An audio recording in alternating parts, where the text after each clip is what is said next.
Dinamarca e Portugal defrontaram-se naquela que foi a terceira e última jornada da fase de grupos do Campeonato Europa 2024, no caso Grupo F, e nós, neste vídeo à semelhança dos dois anteriores, vamos falar sobre tudo aquilo que aconteceu neste encontro, um jogo que a seleção dinamarquesa venceu por um resultado final de 37-27, impondo então desta forma a primeira derrota à nossa seleção nesta fase final deste europeu. Mas antes de chegarmos então ao resultado final, ou seja, ao final do encontro, há muito para falar e vamos começar obviamente pela primeira parte. Relativamente àquilo que foram os primeiros 30 minutos, temos que começar por falar sobre a aposta inicial de Paulo Jorge Pereira, isto em termos defensivos, porque Portugal, ao contrário do jogo diante da Grécia e também da Chequia, iniciou este encontro na defesa e foi precisamente nesse set inicial lançado por Paulo Jorge Pereira neste encontro que esteve então a primeira surpresa, se bem que o facto deste jogador estar no processo defensivo não é de toda uma surpresa, aliás tem sido um dos jogadores em destaque no processo defensivo, pelo menos nesta fase final do que diz respeito à seleção nacional portuguesa. E fala então de Gilberto Duarte, ele que, contrariamente àquilo que foram os jogos diante da Grécia e da Chequia, foi para este encontro uma aposta inicial em termos defensivos do lado da nossa seleção, ele que ocupou então a posição de segundo defensor do lado esquerdo. Já relativamente à restante linha defensiva, Portugal apostou no seu já habitual sistema defensivo 6-0, Diogo Rama entre os postos, ele tem estado incrível, curiosamente neste encontro acabou por não aparecer muito, mas também coitado do rapaz, não pode estar sempre em alta os jogos todos, também tem direito a não estar tão bem ou não aparecer tanto, não é questão de não estar bem, é não aparecer tanto, também tem direito, atenção, mas relativamente à restante linha defensiva, Portugal apostou como primeiro defensor do lado esquerdo Pedro Oliveira, segundo defensor, como eu já disse, do mesmo lado Gilberto Duarte, ao meio tivemos do lado esquerdo Alexandre Cavalcante e do lado direito Salvador, a segundo lado direito Luís Frade e a primeiro do mesmo lado António Areia. Portanto, em termos defensivos, Paulo Jorge Pereira claramente a passar aquela mensagem de que queria presença física, queria robustez, queria jogadores agressivos, fortes, possantes fisicamente e para além disto estávamos a falar daquela linha defensiva e agora focando na região central da mesma, uma linha defensiva que talvez estavam ali os 4 elementos mais fortes que mais apareceram bem em termos de prestação defensiva nesta fase final, pelo menos por parte da nossa seleção nacional portuguesa. Portanto, em termos defensivos, Paulo Jorge Pereira lança para cima da mesa ou lança para este encontro aquela que era a linha defensiva que foi-se mostrando aqueles que eram os elementos que se foram mostrando melhor em termos de prestação defensiva nesta competição. Já do lado dinamarquês, pronto, em termos defensivos não havia assim muito que falar, portanto a Dinamarca, que é a Dinamarca, tricampeã do mundo, portanto isso já quer dizer muita coisa, e em termos defensivos é sempre aquela seleção, e já se esperava que fosse também para este encontro, aquela seleção muito compacta defensivamente, muito forte, com muita presença física obviamente, jogadores muito proativos, a apostar muito na profundidade defensiva, e nesse aspecto a Dinamarca apostou num 6-0, mas um 6-0 um bocadinho enganador, portanto um 6-0 em que a linha defensiva, vários elementos se projetavam bastante ao ponto de condicionar o trabalho da primeira linha, isto foi algo que apareceu mais na segunda parte, mas aí também a Dinamarca alterou o sistema defensivo, mas já lá vamos quando falarmos dos segundos 30 minutos, mas em relação à primeira parte e às defesas, realmente as duas equipas a apostar nas suas melhores peças, nos seus melhores elementos, isto no que diz respeito ao processo defensivo. Já relativamente aos ataques, não é que não tenham apostado nas melhores peças, obviamente que sim, mas relativamente a Portugal em termos ofensivos, isto foi uma constante ao longo de praticamente todo o encontro, pelo menos durante toda a primeira parte e um bocadinho da segunda, tem claramente de destacar Martim Costa, ele que foi claramente o jogador mais, então numa fase inicial deste encontro, foi o jogador que mais apareceu, que mais desbloqueou os ataques da nossa seleção, recorrendo muitas vezes ao remate de meia distância, mas não só, também ao ataque ao espaço, o jogo de 1 para 1 trabalho para os 6 metros, e já que estou a falar de 6 metros, tem claramente de destacar o jogo em troco pivô, que foi algo que apareceu algumas vezes, pelo menos nesta fase inicial do encontro apareceu bastante o jogo em troco pivô, que foi um dos aspectos, uma das dinâmicas ofensivas, uma vertente que, por exemplo, diante da Chequia só apareceu aos 56 minutos e 26 segundos de jogo, ok? Isto ao ponto do pivô conseguir fazer golos, e neste caso tenho que destacar dentro da Dinamarca o aparecimento mais cedo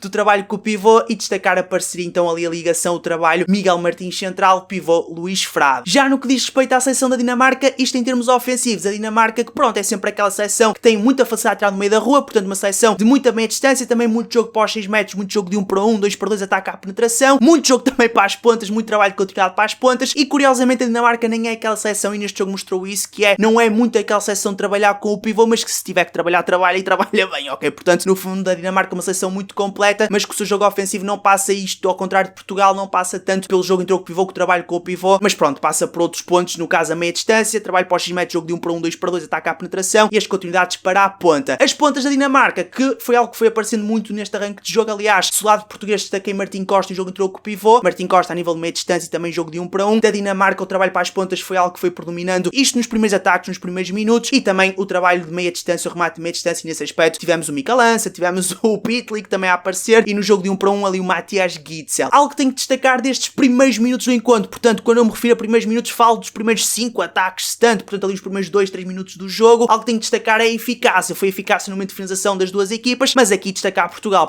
que entrou muito bem neste encontro, aliás, na análise que eu trouxe a este encontro, análise completa que podes encontrar no Patreon, o link está aí na descrição deste vídeo, mas na análise que eu fiz exatamente isso. Portugal muito eficaz nos ataques que foi tendo nisto na fase inicial, a Dinamarca também, tenho que dizê-lo, mas pronto, Portugal ser eficaz era algo que nós já não víamos há algum tempo e no arranque deste encontro deu então essa ideia de que Portugal ia estar muito bem no momento de finalização. Mal sabia eu que o Niklas Landin ia aparecer, né? O guarda-redes da Dinamarca ia aparecer da forma como apareceu, mas também já lá vamos. Contudo, e apesar de parecer que as duas equipas estavam super equilibradas no encontro, não tardou até a seleção dinamarquesa a criar então aquela margenzita no marcador, uma margem que chegou a estar de 7-3 ao fim de 8 minutos, o que obrigou Paulo Jorge Pereira a pedir o seu primeiro time-out, um time-out que acabou por sair bastante cedo no encontro. Este time-out surge quando Portugal já não está a conseguir fluir bem o seu jogo ofensivo, portanto a Dinamarca muito bem na defesa, e Portugal também em termos defensivos já não estava ali a conseguir anular muito bem o trabalho ofensivo ou aquela que era a fluidez ofensiva do lado da seleção dinamarquesa. Deste time-out saem então algumas correções àquilo que estava a ser o trabalho ofensivo da nossa seleção e pessoalmente também uma outra indicação em termos defensivos, e Portugal com este time-out consegue ir cortando distâncias no marcador, portanto consegue passar de 4 para 3 golinhos, depois a Dinamarca ampliar aqui e acolá, voltar a reduzir Portugal, e o jogo a primeira parte andou muito assim, portanto Portugal a reduzir para 2 golinhos, a Dinamarca a distanciar-se para 3-4, Portugal a passar para 1, não sei o quê, pronto, andou muito assim, e a Dinamarca com o jogo vá, digamos que controlado, com Portugal a correr então atrás do prejuízo. Algo que contribuiu para que Portugal sentisse estas dificuldades foram não só a prestação defensiva de toda a seleção dinamarquesa, toda a linha defensiva, que pronto, é Dinamarca, vocês são muito forte, muito disciplinada defensivamente, mas até aí não há qualquer novidade ou surpresa, mas já não bastava a linha defensiva, os 6 jogadores estarem muito bem, como tínhamos o Niklas Landin a começar a aparecer no encontro, algo que foi crescendo paulatinamente, digamos assim, e que culminou naquilo que culminou, portanto o Niklas Landin que acabou este encontro com 16 defesas, se não estou em erro, em 30 e tal remates, algo do género da nossa seleção, portanto quase, se não 50% de eficácia, 44, 45, por aí, andou muito à volta dos 40, 50% de eficácia, e isso diz tudo sobre aquela que foi a prestação de Niklas Landin, que por outro lado, Portugal não teve um guarda-redes que estivesse à sua altura neste encontro, ainda que Capdeville, a meio desta primeira parte, fosse lançado no encontro para o lugar de Diogo Rema, que, volto a dizer, o Diogo Rema não esteve tão bem, não esteve em tão altas como esteve nos jogos anteriores, mas também, volto a dizer, faz parte, é normal, os guarda-redes também não conseguem estar naquele nível absurdo, mas de qualquer das maneiras o Capdeville entrou, foi estando bem, sim senhor, nesta primeira parte e também na segunda, mas nunca muito longe de estar ao nível de Niklas Landin. Já que estou a falar de guarda-redes, Niklas Landin, Diogo Rema, Capdeville, tenho que falar também do segundo guarda-redes, segundo, que em muitas outras seleções seria o primeiro guarda-redes claramente, segundo guarda-redes Emil Nielsen, guarda-redes da seleção dinamarquesa, a alternativa direta a Niklas Landin, ele que também foi entrando aqui a colar para defender no caso 7 matches, e defendeu-os, entrou e defendeu 7 matches, mas pronto, nesse aspecto Niklas Landin, Emil Nielsen estiveram irrepreensivelmente bem, realmente entre os postos foram talvez o maior pesadelo da nossa seleção. Independentemente disso, e nos restantes minutos desta primeira parte, Portugal foi conseguindo estar aqui a colar bem ofensivamente, sim, com outro momento em que a Dinamarca foi estando melhor, mas também Portugal em termos defensivos conseguiu ali a colar, anular a seleção dinamarquesa, ou pelo menos contrariar a tendência ofensiva da seleção dinamarquesa e criar com isso dificuldades, mas independentemente disso, de guarda-redes estarem a aparecer bastante lá da Dinamarca, Portugal foi conseguindo chegar ao golo, fazer o golo, trabalhar bem as suas ideias, o que fez com que ao intervalo registrássemos então um resultado de 17-15, sim, favorável à Dinamarca, mas Portugal ali muito próximo no qual marcou dizia respeito. Aliás, Portugal que na reta final da primeira parte tem ali uma recuperação bastante interessante, acho que Portugal a um dado momento estava a perder por 4 golos e consegue para o intervalo a perder apenas por 2, uma vantagem, uma diferença que deixava tudo em aberto pós segundos 30 minutos, mas sim, a Dinamarca por cima de Portugal, ter que destacar uma seleção Dinamarca claramente por cima, uma segunda parte que prometia e muito, Portugal com o jogo em aberto, com a possibilidade de poder na segunda parte mudar algumas coisas e surpreender de certa forma a Dinamarca e levar a melhor neste encontro. Já no que diz respeito à segunda parte, esperava-se então que Portugal entrasse com tudo, portanto no fundo mantivesse a mesma postura da primeira parte, ou seja, deixar em aberto aquele que era o resultado no marcador e poder numa reta final, quem sabe, passar para a frente do mesmo e surpreender esta Dinamarca e aí surpreender tudo e todos, mas o que se verificou foi exatamente o oposto, portanto Portugal é verdade que iniciou o encontro no ataque, com possibilidade de fazer o golo e possivelmente fez o golo, não me recordo, mas o que eu me lembro foi sim que a Dinamarca em termos defensivos mudou, portanto passou de um 6-0 que estava a ser bastante agressivo, sim, portanto um 6-0 ali com alguma profundidade, passou de um 6-0 para inicialmente um 5-1 e rapidamente para um 3-2-1, um 3-2-1 que acaba por ser um sistema mais aberto e que arrastou então Portugal para o seu meio campo. Isto quer dizer o quê? Quer dizer que a primeira linha começou a trabalhar muito distante aos 6 metros e no fundo a não conseguir aproximar-se da baliza. Nesse aspecto a Dinamarca meio que surpreendeu Portugal com esta aposta no 3-2-1 e uma aposta que surtiu o seu devido efeito. Portugal estando a trabalhar muito distante à baliza, ali em regiões de meio campo, ali na zona do meio campo, a não conseguir aproximar-se da baliza fez então com que tivesse muitas dificuldades para fazer o golo, para efetivamente rematar, e com isso a Dinamarca ia após remates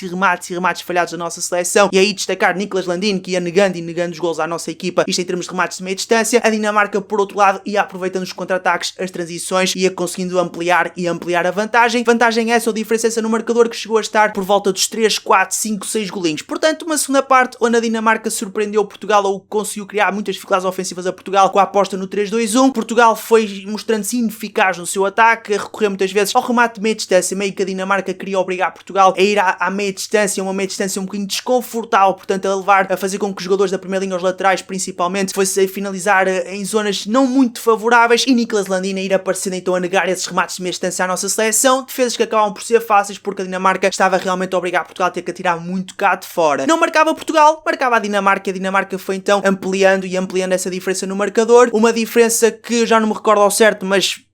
com toda a certeza chegou a estar ali nos 7, 6 golinhos nessa altura, e numa altura em que Paulo Jorge Pereira lança então o 7-6. Uma grande dúvida, uma grande questão que se levantou no pré-europeu e mesmo durante esta competição, essa dúvida que se levantou de: será que Portugal tem trabalhado 7-6? Será que deixou de ser uma opção para Paulo Jorge Pereira? Isto porque mesmo durante a competição e em jogos de preparação, neste caso jogos dentro da Alemanha, não vimos Portugal a apostar no 7-6, portanto levantou-se a questão de: será que Paulo Jorge Pereira, Portugal, desistiu do 7-6? Ok, se calhar assim, tudo bem, percebe-se perfeitamente, pronto, mas realmente o 7-6 era algo que caracterizava o jogo ofensivo da nossa seleção. A verdade é que para este encontro e perante esta adversidade, portanto Portugal a perder por 6, 7 golinhos de diferença, Paulo Jorge Pereira mete a carne toda no assador, a não ter nada a perder, lança então o 7-6, mas o 7-6 um bocadinho diferente do habitual. Um 7-6 com aposta no duplo pivô, sim, um pivô de raiz colocado segundo, terceiro lado direito do ataque, mas depois um segundo pivô que não o pivô de raiz, colocado primeiro e segundo em termos de posicionamento, tudo muito igual, 7-6 praticado outrora pela nossa seleção, mas sim um lateral esquerdo a fazer aquele trabalho de segundo pivô, no caso Alexandre Cavalcanti numa fase inicial. Mais tarde vimos também o Salvador a passar pela posição. Um 7-6 que a Dinamarca anulou muito bem, não deu qualquer hipótese a Portugal, ok, aqui a colar num ou outro ataque, Portugal ia conseguindo chegar ao golo ou às zonas de finalização, muito através do trabalho para a ponta, mas longe de se poder dizer que Portugal estava bem na aposta no 7-6, quem estava realmente bem era a Dinamarca defensivamente, que anulou muito bem o 7-6 português, não só anulou o 7-6 português, como ainda conseguiu marcar diversos golos em situações em que Portugal não estava a conseguir estabelecer atempadamente a troca lateral ou ponta, jogador de campo, digamos assim, com o guarda-redes, de modo a poder o guarda-redes, no caso Capdeville, entrar em campo, entrar em jogo e defender as bolas. Portanto, a Dinamarca conseguiu neste período de aposta 7-6, sem efeito do lado português, conseguiu ampliar e muita diferença no marcador. Diferença essa que culminou então neste resultado final, 37-27 venceu a Dinamarca, uma segunda parte, portanto, sem grande história, que no fundo só deu Dinamarca. Se na primeira parte podemos dizer, ok, Portugal está muito próximo da Dinamarca, sim, a Dinamarca está ligeiramente melhor, mas lá está, ligeiramente apenas, Portugal está ali muito próximo e esteve realmente muito bem nos primeiros 30 minutos da seleção nacional portuguesa. Nesta segunda parte, não podemos dizer que tenha estado muito bem, muito pelo contrário, foi uma segunda parte totalmente dominada pela Dinamarca, e nesse aspecto destacar então estas variações defensivas, a prestação defensiva da seleção dinamarquesa e também a forma como ia conseguindo responder nos contra-ataques, nestes golos de baliza deserta, e com isso ampliar a vantagem no marcador, diferença no marcador. Resultado final então, como eu já disse, 37-27 venceu a Dinamarca. Com este resultado, Portugal e Dinamarca passam à próxima fase, portanto isto não era um jogo, não se tratava de um jogo que fosse decidir se alguma equipa ia ficar de fora ou passar, não sei o que, não. Estas duas equipas estavam aqui a jogar para o primeiro lugar deste grupo. No fundo, mais do que estar a jogar para o primeiro lugar, estavam a jogar para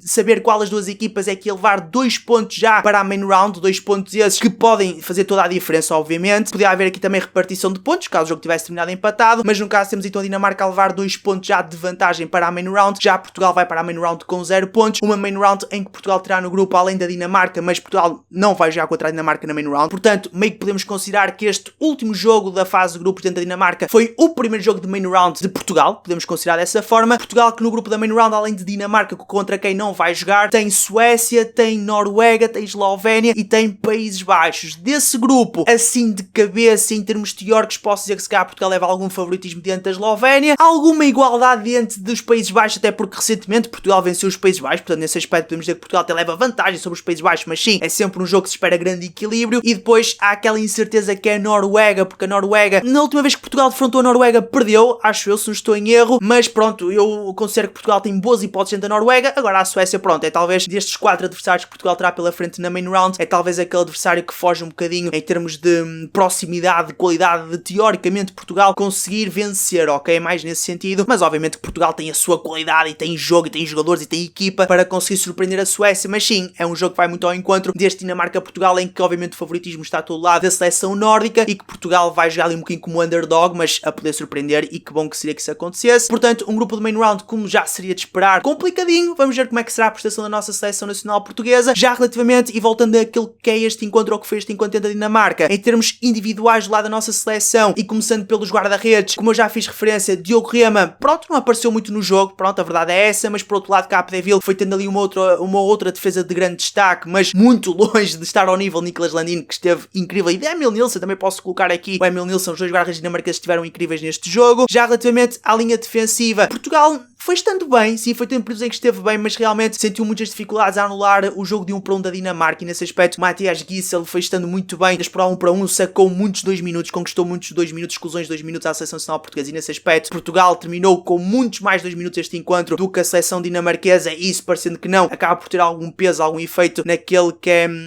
é o resultado, naquele que é o jogo da própria equipa. E depois Portugal também foi tendo isto já numa fase inicial da primeira parte, foi tendo algumas dificuldades em anular o trabalho também do Pitlick, o central da equipa da Dinamarca, mas pronto, isso também vai já ao encontro do mérito da seleção dinamarquesa, propriamente do mérito de Portugal, mas não é que Portugal tenha estado mal defensivamente, à exceção do anular do 1-1 dinamarquês. Portugal foi estando bem, competente sim, por exemplo, controle pivô, gostei bastante uma vez mais, pelo terceiro jogo consecutivo, gostei muito do controle pivô, portanto trabalho dos terceiros defensores, e aí destacar o Cavalcanti e o Salvador também, com o Gilberto ali num período do jogo, também a ocupar, a passar pela posição de terceiro defensor, mas pronto, em termos defensivos, não foi um Portugal suficiente, digamos assim, para anular o jogo ofensivo, o trabalho ofensivo da seleção dinamarquesa, se bem que na segunda parte, pronto, tivemos ali uma fase do jogo que Portugal perdia a bola no 7-6, Tauas, golo, aliás, houve um período em que o Miguel Martins estava a fazer golos consecutivos, portanto, em cada ataque Portugal ia tendo em 7-6 e ia fazendo o golo, mas depois rapidamente Matthias Giesel no lançamento de saída após golo, rematava a baliza deserta e ampliava a vantagem, ou mantinha a diferença, não é? Repunha a diferença no marcador, e o jogo teve uma fase que andou muito assim, estranho, confuso, sim, pronto, aquele meio que deixou de ser um jogo de handball, para só dizer um jogo um bocadinho algo diferente, mas pronto, é o que é. Já relativamente em termos ofensivos, pronto, tenho que destacar claramente lá da nossa seleção o Martim esteve muito bem na primeira parte, na segunda já não apareceu tanto, mas também na segunda Portugal no seu todo não apareceu de todo em termos ofensivos. O Miguel foi estando muito bem, pronto, teve aquele período na segunda parte que foi marcando alguns golinhos em 7-6, mas também o resultado meio que já estava fechado, mas sim, pronto, não tira mérito àquilo que o Miguel foi fazer nesse período. Também destacar o período inicial do encontro em que o Miguel esteve muito bem no trabalho com o pivô, na ligação que o jogo entrou com o pivô. Dizer também que em relação aos centrais, Rui Silva foi baixa neste encontro, e isso também condicionou e muito a gestão de Paulo Jorge Pereira e aquilo que são as ideias em termos de organização de jogo, posição de central da nossa seleção, porque eu acredito que pronto, o Miguel foi sendo desgastado, né? Foi-se desgastando também dentro de uma Dinamarca, é normal cansar-se mais depressa, e acabou por não ter ali uma alternativa direta, digamos, e passou muito o Gonçalo Vieira, o Martim pela posição. Estiveram bem, digamos, mas não estiveram bem o suficiente ao ponto de serem jogadores diferenciadores, ok, nesse período em que passaram pela posição, e o Miguel, pronto, cansado, desgastado, não é? Ser o único central, digamos assim, da equipa, foi sendo muito complicado, ainda para mais dentro de uma Dinamarca. Já em relação à lateral direita, o Kiko teve ali um período inicial do encontro que esteve muito bem, aqui e acolá também a fazer o golo, mas longe de ser um dos destaques da nossa seleção em termos ofensivos, mas isto é transversal a toda a equipa, a todo o plantel, porque realmente Portugal na segunda parte não apareceu em termos ofensivos de todo, ou foram a poucas das vezes que podemos dizer, ok, Portugal esteve muito bem no ataque, conseguiu ali fazer alguma coisa engraçada, e depois também Joaquim Nazaré foi lançado, foi chamado ao encontro, foi lançado no encontro, ali em dados momentos da primeira parte, também da segunda, mas ao contrário daquilo que foi mostrando nos jogos diante da Grécia e da Chequia, neste encontro foi aparecendo aqui a colar na meia distância, mas sem nenhuma eficácia. Aliás, acho que ele até acabou por nem fazer nenhum golo, acho eu, pronto, mas pelo menos em termos de remate de meia distância não esteve tão letal como esteve nos dois jogos anteriores. Já em relação às pontas, as pontas neste encontro foram aparecendo aqui a colar, pronto, foram aparecendo António Areia, Pedro Portela, mesmo em termos de finalização, o Leonel, o Pedro Oliveira, mas também não apareceram assim em abundância neste encontro. Já os pivôs, pronto, apareceram mais do que no jogo diante da Chequia, pronto, tivemos mais jogo em troco pivô. Na primeira parte destacar o Luís Frade, na segunda foi lançado a jogo o Fábio Silva, mas pronto, foram os jogadores que não conseguiram fazer a diferença. A Dinamarca realmente estava muito bem neste encontro, esteve muito bem, mereceu claramente a vitória final, venceu então por 10 gols de diferença. Em termos de MVP, o MVP vou ter que atribuir, pronto, à seleção dinamarquesa, obviamente, elementos da seleção dinamarquesa. Nesse aspecto, não consigo destacar um único jogador, ou melhor, consigo, pronto, Niklas Landin acaba por ser aquele MVP fácil, né? Mas eu, se calhar, olho aqui também mais para outros jogadores, como por exemplo, o Matthias Giesel esteve muito bem. Não me estou a focar na questão dos golos, ok? Porque o Giesel teve ali uma fase que era só golos do meio campo, baliza deserta, ali no lançamento de saída após golo, ok? Pronto. Mas são golos, é válido, sim senhor, mas mesmo em termos de trabalho de jogo corrido, digamos, o trabalho de 1 para 1 esteve muito bem também naquilo que eu já frisei aqui, a conquista, no conquistar de 2 minutos, exclusões do lado da nossa seleção esteve muito bem Matthias Giesel. Também destacar o Pitlick na primeira parte, apareceu bastante. Aliás, aqui houve dois elementos em termos ofensivos da seleção dinamarquesa que apareceram muito, um na primeira parte, outro na segunda, ok? E na primeira parte o Pitlick apareceu muito, na segunda vimos mais o Matthias Giesel, que realmente estiveram muito bem. Também em termos defensivos a Dinamarca esteve muito bem, portanto aí em termos defensivos não consigo destacar um jogador apenas, mas pronto, MVP assim, ok, Niklas Landin, ok, consigo aceitar, pronto, não é consigo aceitar, tem que lhe dar o MVP, obviamente fez 16 defesas e 30 e tal remates, ainda que a maioria destes remates tinham sido remates de defesa fácil, digamos assim, ok? Foram remates, tais remates de meia distância da nossa seleção, mas remates estes muito cá atrás, ok? Os jogadores da primeira linha a rematar muito cá atrás, em condições não muito favoráveis, em zonas não muito favoráveis, e acabaram por ser defesas fáceis, mas sim, o Niklas Landin também fez defesas muito vistosas, muito boas, e nesse aspecto esteve muito bem. Do lado da nossa seleção, a ter que destacar um jogador... Epá, o Martim, pronto, é isso, mais pelo processo ofensivo, pela primeira parte, também mais pela primeira parte, o Martim foi claramente o jogador mais da nossa seleção em termos ofensivos. Em termos defensivos, pá... Não sei se consigo destacar assim alguém, mas pronto, Portugal foi tendo períodos aqui e acolá que foi estando bem na defesa, proativo, dinâmico, sim, mas pá, difícil de conseguir anular aquela que era a fluidez e as dinâmicas ofensivas da seleção dinamarquesa. Bem, em relação a esta análise, a este resumo, acho que está tudo falado, não tenho assim mais nada a acrescentar, acho que sim, acho que está tudo, pronto, é isso. Nós marcamos então encontro para a próxima jornada, no caso já será a primeira jornada de main round, ou primeiro jogo main round, como tu quiseres dizer, e pronto, ainda não sei qual é o adversário de Portugal, neste momento ainda não sei qual é o adversário de Portugal nesse primeiro jogo, mas pronto, vai ser ou Eslovénia, ou Noruega, ou Suécia, ou Países Baixos. Pronto, é basicamente isso. Os adversários já estão definidos, portanto agora é esperar por saber qual deles será o primeiro da nossa seleção e esperar também que Portugal vença, e cá estarei eu para falar um bocadinho sobre esse jogo, também à semelhança destes 3 da fase de grupos, a contar já com este. Bem, da minha parte já tudo falado, resta-me então só agradecer pelo apoio deixado aqui no canal, com vocês foi agradecer, até à próxima, e fui, pau.